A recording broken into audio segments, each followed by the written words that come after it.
चलते चलते मन को शांति देंगे। वध करो इनका।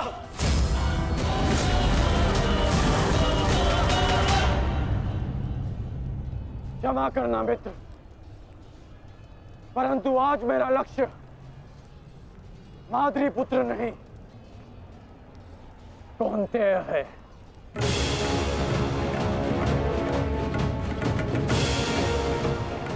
चलो सारथी।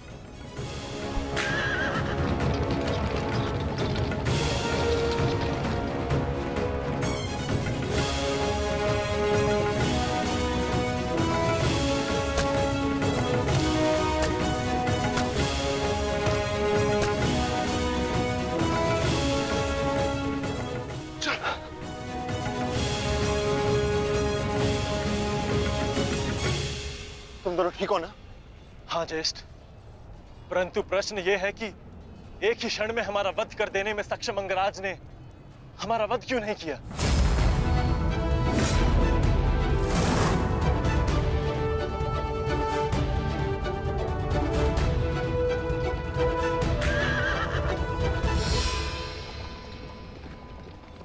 क्यों अंगराज, तुमने नकुल सहदेव को जीवित क्यों छोड़ दिया? तुम्हारे पास अवसर भी तो था, बड़ी सरलता से उन दोनों का वध कर सकते थे। तुमने ऐसा क्यों नहीं किया? क्योंकि आज मेरा लक्ष्य अर्जुन है, नकुल सहदेव नहीं। किंतु आपके स्वर में विनम्रता कैसे आ गई मद्रराज, इसकी मुझे आशा नहीं थी। भूल मत करना अंगराज, तुमने मेरे भांजू को जीवित छोड़ दिया। इसका तात्पर्य यह नहीं कि मेरे हृदय में तुम्हारे प्रति सम्मान बढ़ जाएगा। तुमने जो मेरा अपमान किया था, मैं उसे नहीं भूला, और मैं तुम्हें उस अपमान के दंड तक अवश्य लेके जाऊंगा। अभी आप मुझे केवल अर्जुन के समीप ले चलिए। आप क्या कर रहे हैं माता? इस प्रकार युद्ध से पीठ दिखाकर भागना कायरता है। कदाचित तुम भूल रहे हो पार्थ, मेरा एक नाम रणछोड़ भी है। अब रणछोड़ को सारथी बनाओगे तो उसका परिणाम भी तो भुगतना होगा।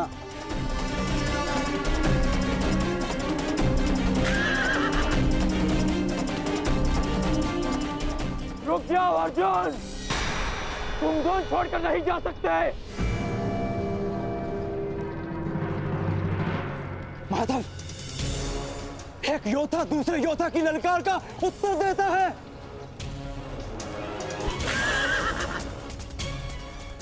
बाण के संधान में धनुष, प्रत्यंचा और 10 उंगलियों का महत्वपूर्ण संगम होता है पार्थ, और अंगराज के वध के लिए भी ये संगम अनिवार्य है। मैं विश्वास दिलाता हूं पार्थ, आज सूर्यास्त से पूर्व तुम्हारा द्वंद्व अवश्य पूर्ण होगा, किंतु उचित स्थान पर, उचित समय पर, जहां ना कोई विचलित कर सके, ना लक्ष्य के मार्ग में अवरोध बन सके पार्थ।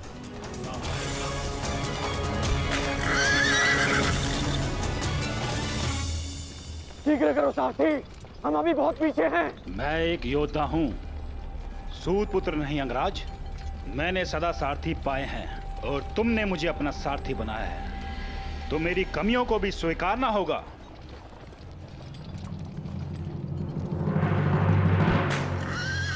रुक जाओ अर्जुन। माधव, मुझे कर्ण ने धुन के लिए चुनौती दी है, और इस प्रकार धुन छोड़कर भागना एक योद्धा के लिए अशोभनीय है। मैंने कहा ना पार्थ, द्वंद्व होगा, किंतु उचित समय आने पर।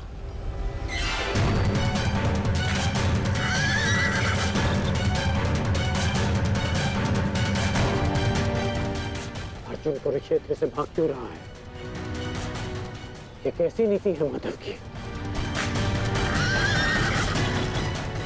शीघ्र करो सारथी।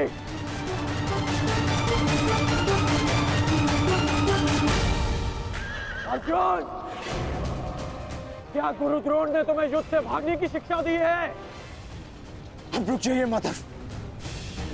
कर्ण ने मेरे गुरु की शिक्षा को ललकारा है, मुझे उसके दुस्साहस का उत्तर देना होगा। मैं सारथी हूं पार्थ। जब तक अपने गंतव्य तक नहीं पहुंच जाता मैं नहीं रुक सकता। परंतु एक योद्धा की ललकार का उत्तर देना एक योद्धा का कर्तव्य है माधव। तुम्हें अपना कर्तव्य पूर्ण करने से कौन रोक रहा है पार्थ? एक सारथी को अपना कर्तव्य पूर्ण करने दो और तुम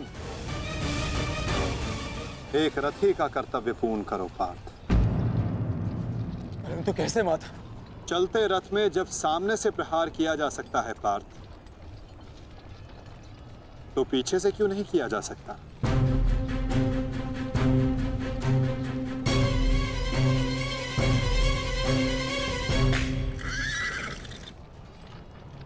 ये सब क्या है माधव? आप मुझे कहां ले जा रहे हैं? हम उस स्थान पर जा रहे हैं पार्थ जहां कुछ पापों का, कुछ श्रापों का संगम होगा, जहां इस द्वंद्व के मध्य कोई बाधा बनकर नहीं आ सकेगा।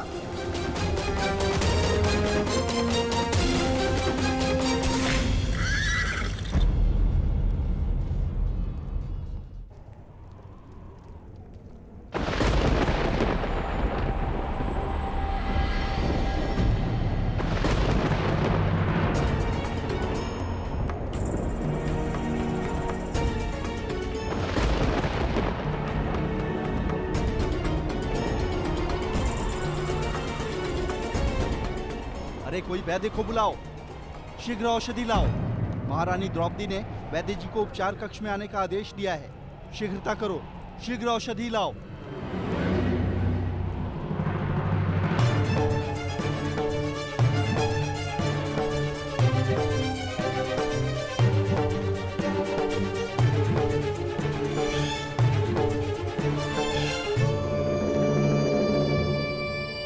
शीघ्रता कीजिए, औषधियां और पीड़ा निवारक लेप लेकर आइए। जाइए।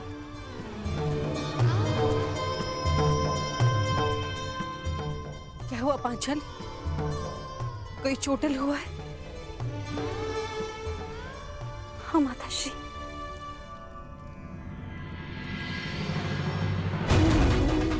नकुल, सहदेव, किसने की ये दशा? ये सब कर्ण ने किया माते। परंतु क्या? परंतु उसके पास हमारा वध करने का अवसर था, लेकिन फिर भी उसने ऐसा नहीं किया।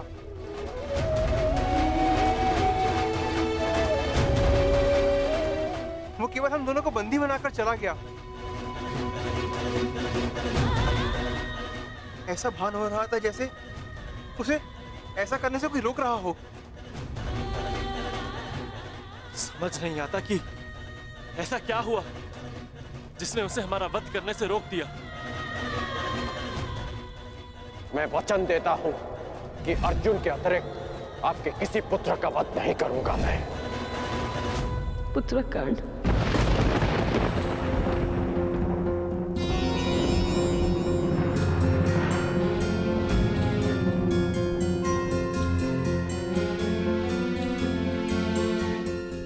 पांचाली, तुम नकुल और सहदेव को उपचार कर, इन्हें तुम्हारी आवश्यकता है।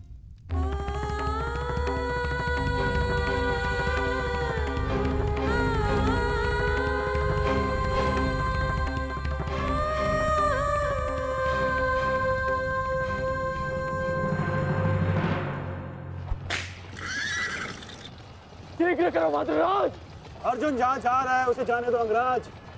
तुम क्यों अपनी मृत्यु का पीछा कर रहे हो? जितना कहा है उतना करो।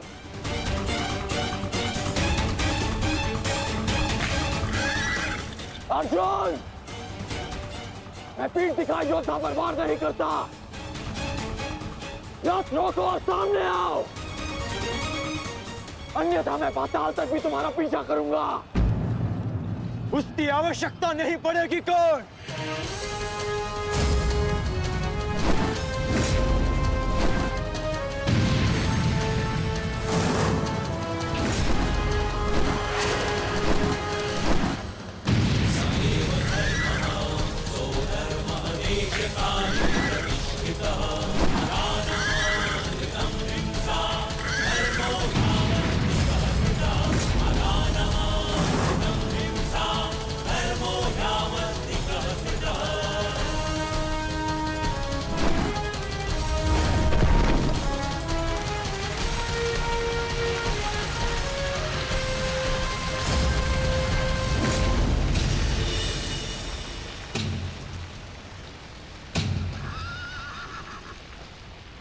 नहीं, आगे बढ़ो। ये क्या कह रहे हो यंगराज? यदि हम उस पर्वत से टकराए तो हमारा रथ नष्ट हो जाएगा। मुझे रुकना पड़ेगा यहाँ पर। तुम उसकी चिंता मत करो, आगे बढ़ो, ये मेरा आदेश है।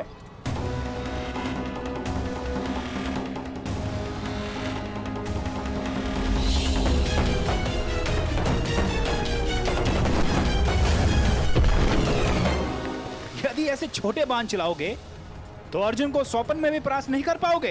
अंगराज कर्ण, गिनती आती है मदराज। आप कहना क्या चाहते हैं अंगराज? तो गिनती करो। 1 2 3।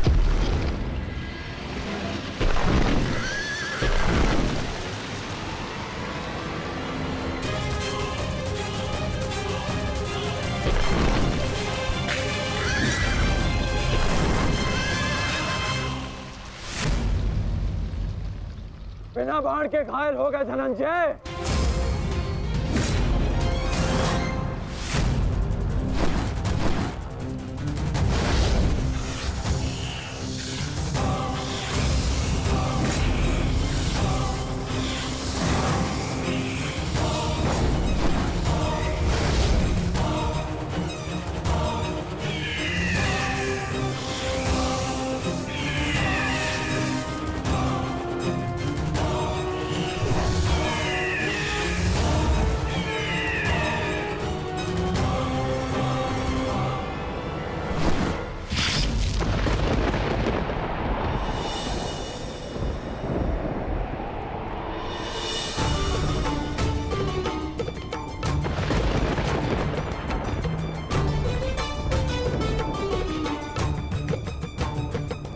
कर्ण अपना वचन निभा रहा है, तो अपनी प्रतिज्ञा भी निभाएगा। मेरे कोप की रक्षा करना प्रभु।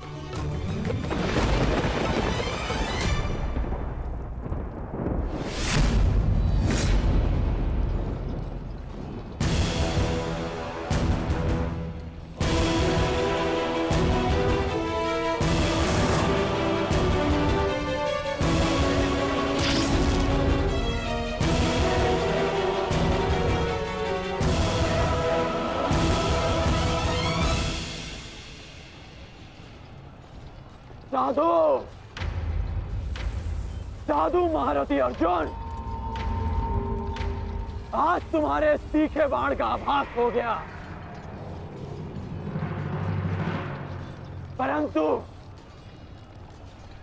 तुम्हारे बाण संधान में बल नहीं था।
ये कैसा आभास है? पार्थ, ये संयोजन का आभास है जिसका साक्षी ये बाण बना है। आओ युद्ध करो।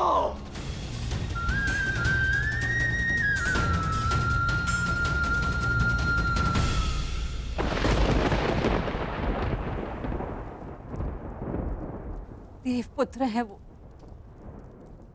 और मैं आपके सारे गुण हैं, तो आपने उन्हें अमर क्यों नहीं बनाया?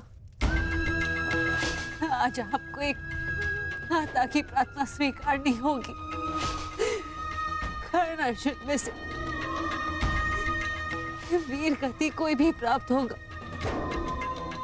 कोक मेरी ही सुननी पड़ेगी।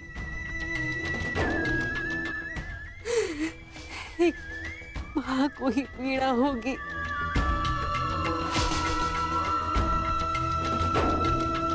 हे प्रभु, मेरे दोनों पुत्रों की रक्षा करो। कर्ण और अर्जुन भाई हैं। इस प्रकार उन दोनों को एक दूसरे का वध करने में विवश मत करो। इस अनर्थ को रोक दो प्रभु। मेरे दोनों पुत्रों की रक्षा करो, रक्षा करो।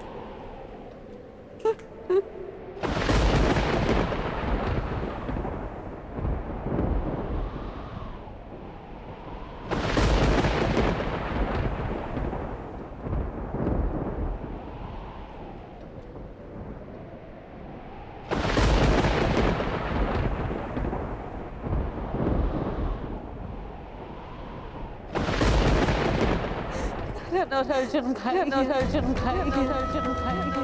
इस प्रकार दोनों को एक दूसरे का वध इस अनर्थ को रोको प्रभु। दोनों पुत्रों की रक्षा करो।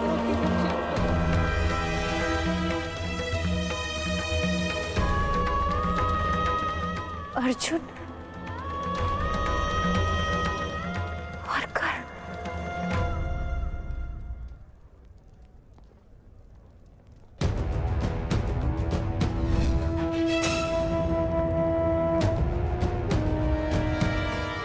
ये शरसंधान नहीं होगा। मैं एक सूत पुत्र से विवाह नहीं करूंगी।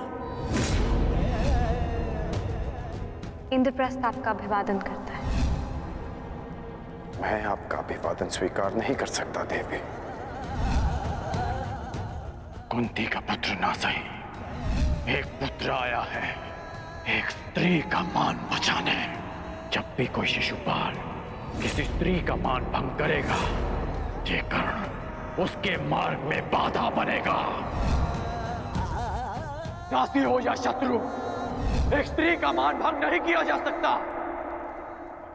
और वो एक कुलवधू है।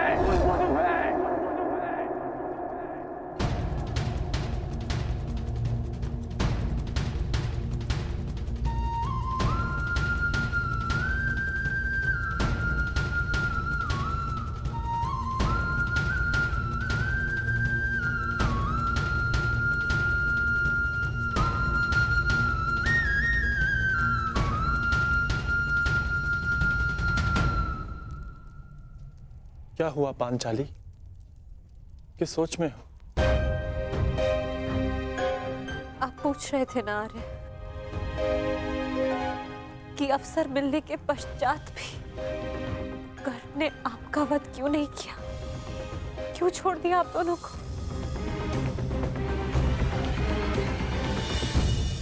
कारण मुझे पता है।